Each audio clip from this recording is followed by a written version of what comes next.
Ready? Ah! There we go. 118 bows. This is where we start making ridiculous money. Look at that income. Regional wealth, 2,700. 5,000 wealth. 14,000 gold and 700 war bows. 20,000 wealth. 1,144. Oof. I'm talking to you. It's time to play the most wishlisted game on Steam. It's finally here. Manor Lords. You want to turn your settlement into a town, become the lord of the manor, and tax the peasants. Today we're going to be doing a lot of that as I show off all the most broken mechanics in Manor Lords. New game. A spiffing chap. Little posh gentleman. We get to customize our coat of arms as well. No insignia. No symbols. Yes, and yes. For St. George. Okay, we'll add a little bit of flavor on it because that is a bit boring. The snail. Game settings. These all look pretty good. Let's begin. So you pretty much start off with a settlement. Bunch of families about to build a settlement into a village, then into a town. And then you can actually finally build your manor and then start conquering the regions. And you are going to be competing against fellow lords, which are, I think it's this guy. And then they got the outlaws here. You can negotiate with the terrorists. I'm pleased to meet you. And in short, conquer the region, defeat your rival. Hildebolt von Berger. What a guy. So it works like a real-time strategy. You can pause the game here, and with this, you can start building up your region. So we have control of this lower right one, and it has a rich deposit of wild animals. That's probably not the best deposit. Oh, it actually has a rich deposit of iron as well. Ooh, okay. So we can do lots of iron exporting. And this is the region that we start off with. So we're probably better off building here because this is where all the supplies are. What I'm going to plan on doing is there's a big open space here. So this is where I'm going to build my buildings. And right here, we're going to build some industry for chopping wood as well as mining. You can build roads, and roads are completely free. I'll make these roads super curvy. Type 1 in the chat if you're a big fan of the curvy roads. We'll do something like this. It's kind of like a town center area. Connect that up to the industry. I've got access to berries here, and that's your kind of your staple food stores to the beginning of the game. Your industry is going to be here, so I'll start doing some building. So standard is you start chopping some wood, and also a woodcutter's lodge to get firewood. 2 cans of wood in this game. We'll unpause the game and let them start building these buildings. And with that as well, we're going to build a storehouse right about here. I think what we'll do to begin with is prioritize building this storehouse and then go from there. So as you can see in the top right here, these are all the goods you've got access to in Manor Lords. And eventually what you end up doing is if you look at the end of the map here, you've got areas you can export your goods to. Certain goods have significantly more value, and a lot of them don't require a lot of input resources to manufacture those said goods. In short, some goods are easy to produce and can sell at high value, and I have found the ultimate goods to be sold in the game that will make you unlimited money. And let's build that storehouse. Voila! What I'll do is I'll assign 1 family, and I've got 5 families to assign. We'll assign 1 here, and they'll move all the storage items here to this location. That'll be worthwhile, because that means when it rains, none of these supplies will get damaged. Nice. Okay, we're going to make another resource area around about here. And right about this location, we're going to get our basic resources, which is going to be hunting and also berries. This is going to be like my central region here, and I can build all my amenities here, such as a tavern. Maybe my manor can be built in this location too, and also a church. And then we'll build houses around the outside. And here we are, the houses. And you build them in kind of a grid style like this. And then we can rotate them to get the most amount of houses. We're lacking wood to build here in that amount, so maybe try a smaller plot, something like this, and then rotate them to get the most houses. Maybe if we make just the first bunch of houses kind of smaller and narrower, but maybe I want to give them a back garden as well. Actually, I've decided the first bunch of houses I'm going to build are going to ones that are not going to have back gardens, because you use back gardens to turn them into like a plantation to grow carrots, or you can grow eggs from chickens you stored there. In this case, we'll go here and then rotate, so we just got plain old buildings. This is going to require 12 logs. We don't have enough for that, so we'll just build less so. 4 houses. Perfect. Okay, we need to prioritize certain buildings now, so logging is definitely important, and we'll assign a family onto that immediately when it's done building. In short, families are assigned to jobs and will do that certain job. In this case, if they are assigned to the logging camp, they will chop down trees and produce us more timber. However, unassigned families will be used just solely for moving timber around for construction. And right now, construction is important to us. Let's focus on that for now.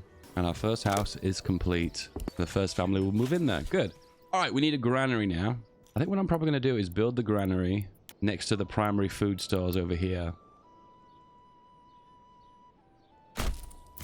There we go. Granary's done. Assign a farmer to it. And what they're going to do now is move all the food from here, all this bread, and move it to a granary so it's not going to get damaged in the weather. All right, we need to think about the market now. The center of any town or village is a market stall, and that's where everyone can buy their goods and services. And this nice open bit in the center is exactly what we've planned for. Residential and a marketplace. We'll start with a relatively smallish one to begin with. Here and here, and then... Right, now we need more families, and that's going to be tied to population growth. So right now, we need more families so we can do more construction and assign more jobs. But the basics are now done. Food over here, construction over here, and then the village here, with a little development here from our market. Well, a little bit.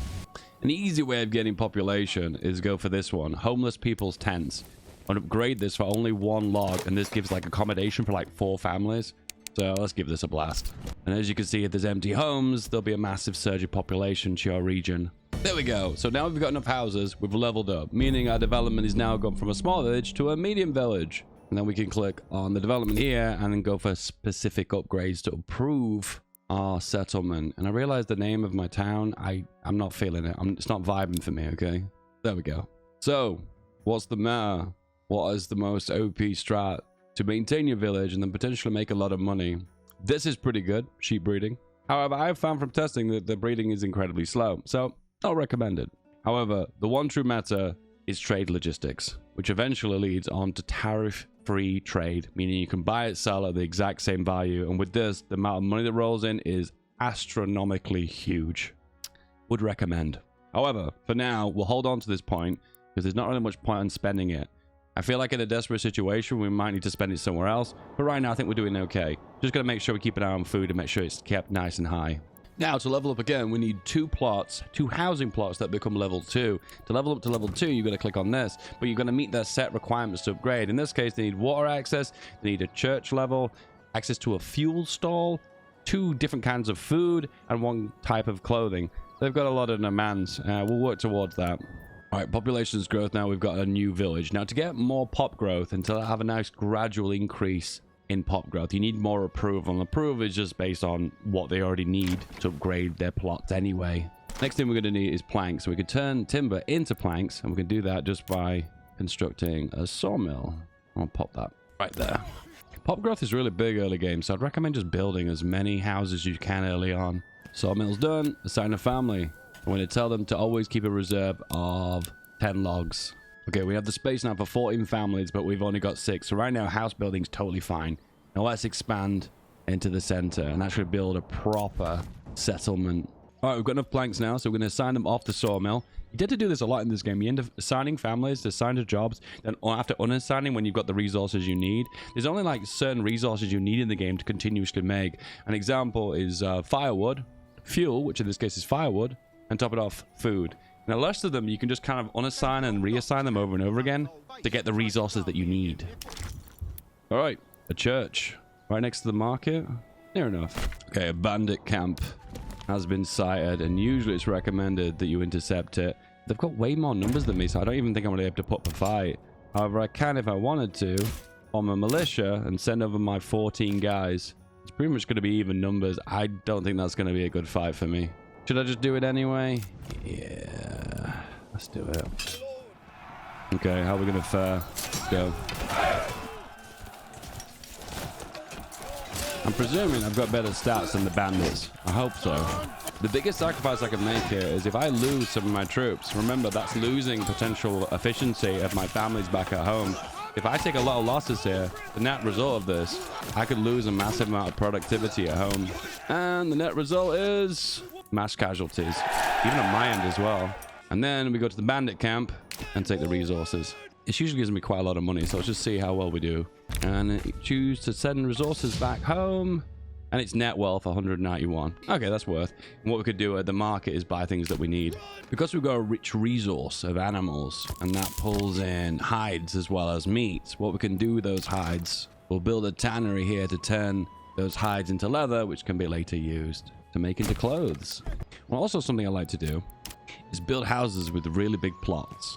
And we're going to build them a little bit far away from everything else. And we'll build them roughly around here. Be like 2 lots of houses, maybe 3 if we go wide. And if we give them a really big plot, it means if they grow vegetables, they'll produce lots of food. Where the smaller plots, I can turn into artisans to produce goods such as blacksmiths or bows or cobblers. New bandit camp has been spotted, and it's still pretty close. Oh, do I go again? But we've got 18 spearmen this time versus 13, so we've got better numbers than them. I think we have to deal with that now, otherwise it just causes problems later on. Let's rally the troops. We'll go into the woods, rest a little while, and then let them come to us, and then we'll be prepared because they'll burn all their energy running after us. And here they are, and I've got maximum fatigue, which sounds kind of strange. I guess maximum stamina, I suppose. And I'm going to tell them to push forward. Do your thing. Win! Not a single loss. So it looks like if you intercept early on, you don't take that many losses anyway. That's good. Let's go to this camp. Let's go. More resources, and it is more wealth. Well, this is a really easy way of farming wealth early game, isn't it?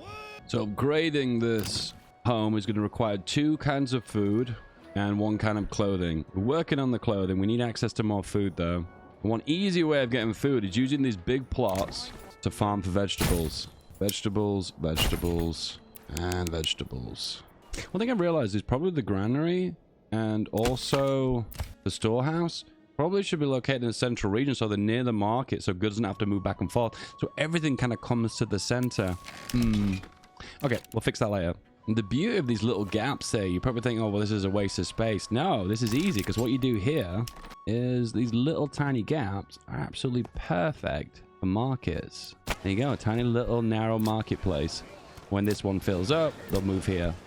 So this is the King's Road that moves through my region, the big road, and I can't delete that road. But what I can do with that road is use that as my main source of logistics. So trade, and then building a trading post. And go with somewhere right here, because it's near the storehouse and near the market. Now, one resource you really struggle to move around the map is logs. Now, timber requires an ox to move it. So what you tend to find right now is I'm having issues with construction because resources aren't moving across the map as quickly as I would like. But one thing we can do to fix that is with a stable, order another ox. Right now we've got a trading post. Now the magic can happen. And this is your wealth here. And what you can use with this wealth is to purchase goods and services on the map. But as you can see here, there's a cost for import and a cost for export. There's a lot of tariffs, but we get around that basically saying maximum cost for a trade route is 25. Let's go for that. And now the maximum cost to set up a trade cart to come back and forth now free. However, the big issue is the import-export tariff, which we will sort out very soon when we go for the next one here, better deals. In fact, it's not just better deals, it's the best deals. There's the 3 big plots. You know what we're going to do here? Carrots, carrots, carrots. And because the requirements are now met, we can level up this house to level 2 by upgrading to level 2.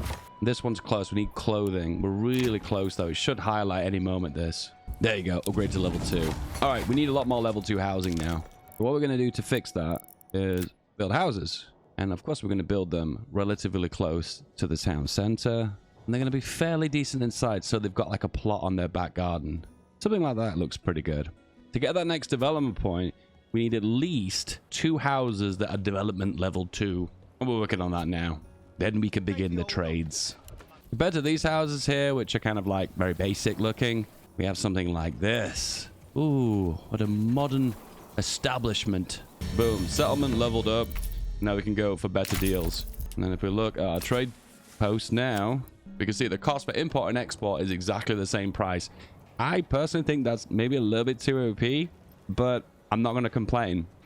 Now begins the most OP strat. With level 2 house, you can add a backyard extension to add a workshop to produce war bows. War bows are OP because there's no upfront cost. And it just requires planks, nothing else. So of course, we're going to invest heavily into planks now. Top it off, we're kind of knocking down all the forests. So to top that off, what I'm going to do is build a forest resort to replant the forest. And straight away, when we build houses, they get all the requirements met immediately, and then we can start upgrading it. Okay, what I'm going to do is import a little bit of planks. So I can just do import, set the desired amount to say 10, and assign a single family to manually move it by hand. It begins. The workshop for bows, 2 of them. Only costs planks of wood, which are basically free anyway, because you get those from logs converted in the saw pit to planks. And then at this point, you're basically going to have unlimited bows. And you know what we're going to do with the bows? Well, we'll use them to equip our own troops, which luckily bowmen just require bows and nothing else, which I think is really OP. But also we could just sell them on the market. And look at the cost. A single bow is worth 5 currency. They don't say what currency is, but 5 currency. We are now settlement level 3, I presume. Large village. Now we have an extra point. This was good because we're going to go for trapping. Enables hunters to skillfully lay traps in the forest, which give a passive income of food. This is worthwhile because we have a rich wild animal deposit. So we'll just take a massively advantage of the extra food we've got. The first bow has been produced. And look at the amount of bows I've produced. 38. I only made these 2 Fletcher shops like 2 seconds ago. It produced an eye-watering number of Fletchers. And in this case now, the only thing limiting this producing loads and loads for different archers is our actual population, not the number of bows. The amount of money you can make from bows is stupid, and it's a renewable resource.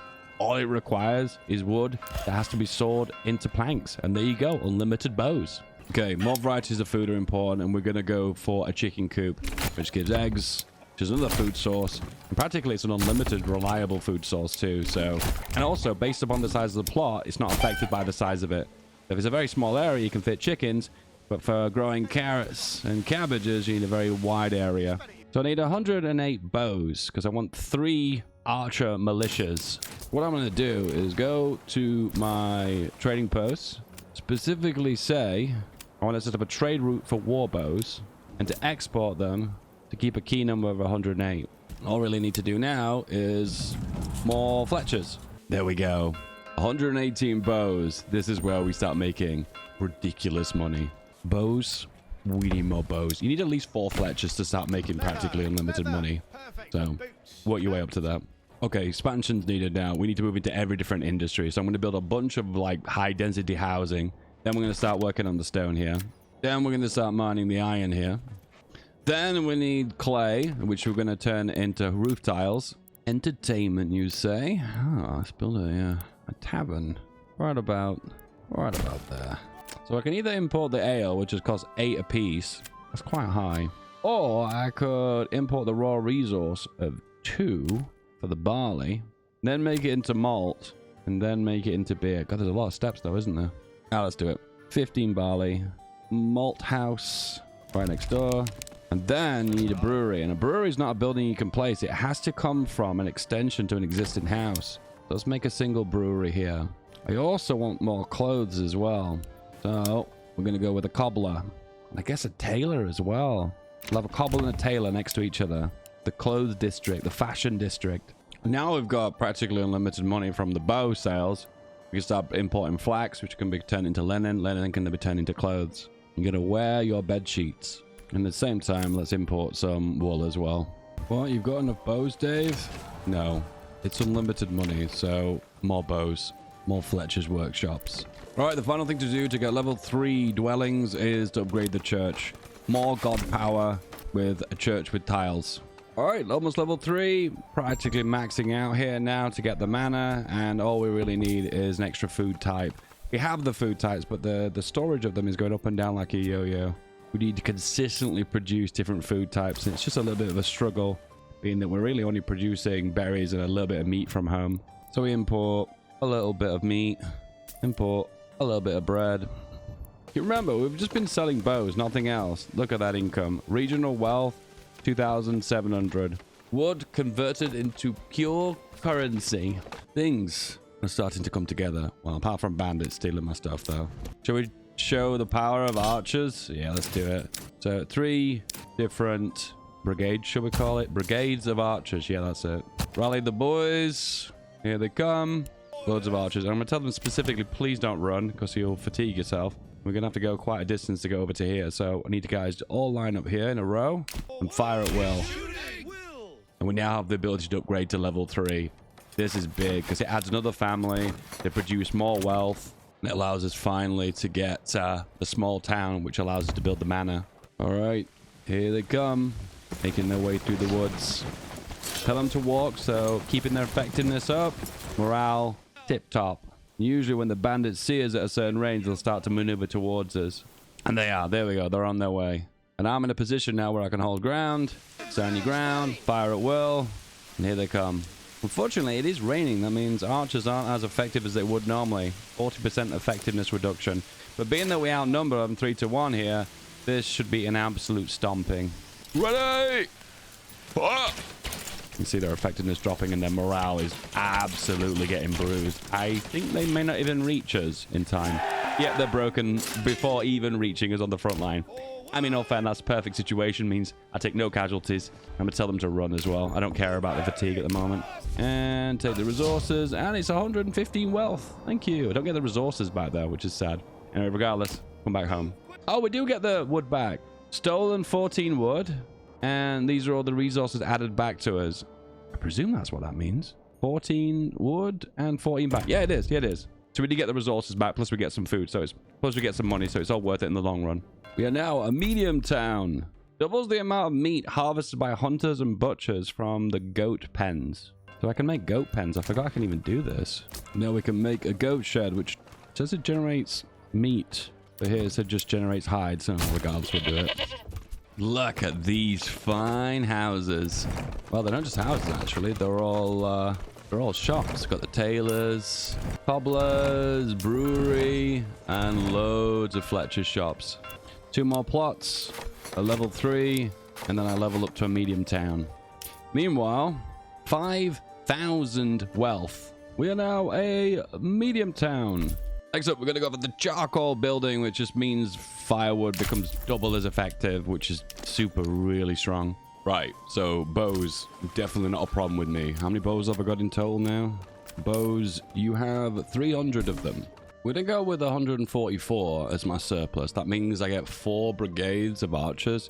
And to top it off, I kind of want more spear troops. So we need at least... We want some more melee troops as well to mix it in. So 72 spears. So large shields. Establish the trade route. Import it. 72 shields. All right, bring them in. You know, if I just double down on making bows and selling them, I'd be astronomically rich. But that doesn't say that I am not wealthy right now. I'm doing really well, but I might have 10 or 20k wealth right now. But I suppose at this point, what's the point of wealth if I can't really spend it? But you've got the population, you've got your resources, you've got the money. I think it's time to make a manor. A residence for you on your retinue grants you influence and raises your administrator level by 1. When building your first manor, the starting retinue will be joining you in the palace for free. We'll place you somewhere here. Pop. Looks like we're going to have to build this in segments because it has a pretty big cost up front. We'll commit to the manor to begin with. Make a path. Okay, bandits are becoming a problem. Bandit here and bandit here. All right, we're going to have to fix this problem. Classic. I send the archers out and it's raining again. How effective will they be in the woods? I presume not. I feel like this is the strat. If you're gonna like fight an army of archers, you technically should engage them in the woods, but it looks like the archers are pretty much OP even if they're in the woods. Oh well. And they break. Now you can set policies. Hunting grounds, wild animals and rich deposits breed twice as fast. Rich deposits breed? Citizens skip their 5th meal. Reduces food consumption. Do you know what? That's actually a really good one. No more meat on Fridays, boys. And Sundays and Saturdays and Mondays. Okay, we have a retinue now, which I presume are my personal bodyguards, which I can customize. Oh my goodness. Oh, I love the hammer. Maybe we should go some halberds. So he needs armor, a sidearm, and a halberd. Oh, that looks like an English bill. I like that. Now to make it look as ridiculous as possible. Actually, you know what? Even if I make it look bad, it still kind of looks okay. I guess we go stick with our primary colors, I guess. All that flag. I'm not gonna lie. That's a pretty crappy manor. It doesn't have the sparkle. I could have designed it bigger if I wanted to, but the options are kind of like slightly limited. I guess maybe I could build a path through it. Oh, walk around the grounds. That's cute. 14,000 gold and 700 war bows. Well, progress has been made, and I think we've got ourselves a decent pop now. So with it should go a decent army, right? Yeah, I think we're actually maxed out. We can't actually get a bigger army than this unless we hire mercs. All right, we got some bandits, quite a few of them too. This is a perfect opportunity to test out my armies, right? Heading this way. If we rally right here, we're in a really good spot. So 1, 2, 3 for the archers, and all the infantry go here. 1, 2, 3 assigned to hotkey 2, and those 3 hotkey 1. Make a line of you boyos here, and you guys go in the front. As they try and go over the river, if they come this way, we have to shoot them when they're crossing. All right, we're here. Oh, you can actually see my banner too. That is so cool. Okay, they're coming, and as they go over the river, maybe we'll get some kind of bonus on them, maybe, or maybe they'll suffer from a big penalty. Oh my god, my heavy infantry. Oh my goodness, they can barely move. Okay, I guess they're meant for defending. They're having a really hard time getting to the battlefield. Oh well. All right, release the arrows, loose. Initially soften them up, and then we have 2 lines of infantry to run into them and stand your ground. Okay, they're going to run into my infantry now. Shield wall, put them apart. Meanwhile, my retinues are having a real time getting to position. I don't know what's going on with them.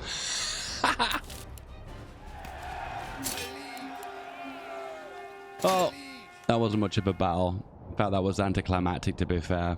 It did the job. I think we should end with this with a bang. So I'm going to claim this middle ground, which is owned by this rival lord.